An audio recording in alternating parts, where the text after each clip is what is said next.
Morning friends, GST platform के YouTube channel में आप सभी का स्वागत है। जी हाँ फ्रेंड्स, आज है 31 दिसंबर 2021 और आज लास्ट डेट है income tax return for the assessment year 21-22 non audit cases के लिए फाइल करनी।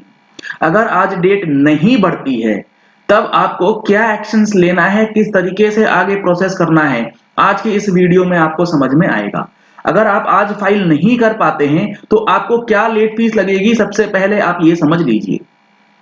यहां पर है हमारे सामने सेक्शन 234F जो बात करता है fee for default in furnishing return of income, यानी कि आपने इनकम टैक्स रिटर्न अगर ड्यू डेट के अंदर नहीं फाइल करी, जो कि आज है, अगर एक्सटेंड नहीं होती है तो लेट फीस कितनी लगेगी? लेट फीस लगेगी 5000 रुपीज की, जहां पर a person is required to furnish a return of income under section 139, यानी कि आपकी लाइबिलिटी होनी चाहिए, आपकी इनकम टैक्सेबल लिमिट से ऊपर होनी चाहिए, तब आपके ऊपर लेट फीस जो है वो लगेगी।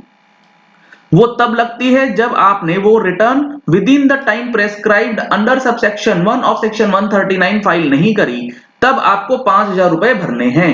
ये हो गया जनरल प्रोविजन कि 5000 रुपीज लेट फीस लगेगी, provided that if the said total income of the person does not exceed 5 lakh rupees, the fee payable under this section shall not exceed 1000 rupees। यानी कि अगर आपकी टोटल इनकम 5 लाख रुपए तक है तो आपकी जो लेट फीस लगेगी वो लगेगी 1000 रुपए मैक्सिमम। तो ज्यादा टेंशन लेने की जरूरत नहीं है अगर आपकी टोटल इनकम 5 लाख को क्रॉस नहीं करती। अगर 5 लाख से क्रॉस कर जाती है तो मैक्सिमम लेट फीस जो लगेगी वो लगेगी 5000 रुपीज की।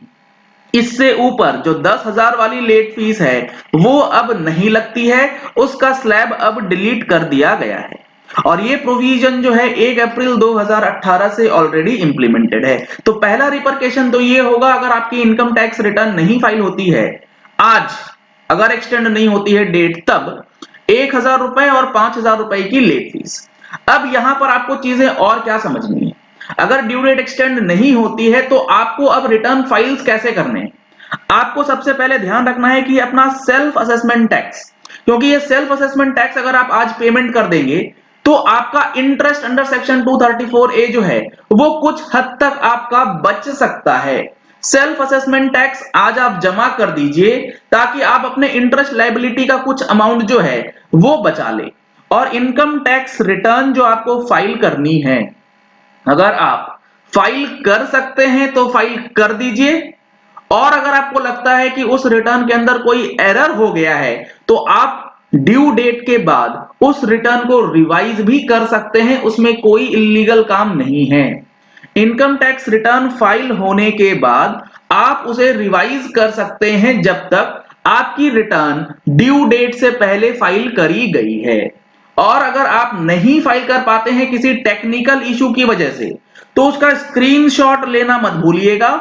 स्क्रीनशॉट लेकर के आप एक ईमेल कर दीजिए ई फाइलिंग के जो ग्रीवेंसेस पोर्टल हैं उसके ऊपर कि हम लोग इनकम टैक्स रिटर्न फाइल कर रहे थे, रिटर्न फाइल करते समय ये एरर आ रहा है और इस एरर की वजह से रिटर्न फाइलिंग नहीं हो पाई ड्यू डेट से पहले, और उस ईमेल को एक प्रिंट आउट लगा करके अपनी फाइल में लगा दीजिए। आगे अगर कोई डिस्प्यूट होगा तो ये ईमेल्स वगैरह बहुत ही काम की आपके लिए साबित तो हो सकती है। तो अगर ड्यू डेट एक्सटेंड नहीं होती है, जिसकी चांसेस बहुत कम है, ड्यू डेट एक्सटेंड होना मेरे हिसाब से लगभग तय है, भले ही 10 दिन या 15 दिन का ही हो। अब यहां पर आपको इनकम टैक्स रिटर्न के लिए जो लेट फीस 10,000 वाली बात है वो बिल्कुल दिमाग से निकाल देनी है। आज है 31 दिसंबर, जितना हो सकता है काम कर लीजिए। और आज साल का आखिरी दिन है और हमारे मैगजीन के अंदर जो डिस्काउंट चल रहा है उसमें भी आपको अभी 10% का डिस्काउंट मिलेगा, जिसके लिए अब कुछ ही मेंबर्स के लिए सीट्स अवेलेबल रह गई हैं। तो अगर आप लोगों ने अभी तक टैक्स मैगजीन का सब्सक्रिप्शन नहीं लिया है तो दिए गए नंबर्स पे कॉल करके, व्हाट्सएप करके आप टैक्स मैगजीन का सब्सक्रिप्शन भी करा सकते हैं। Thank you and have a nice day.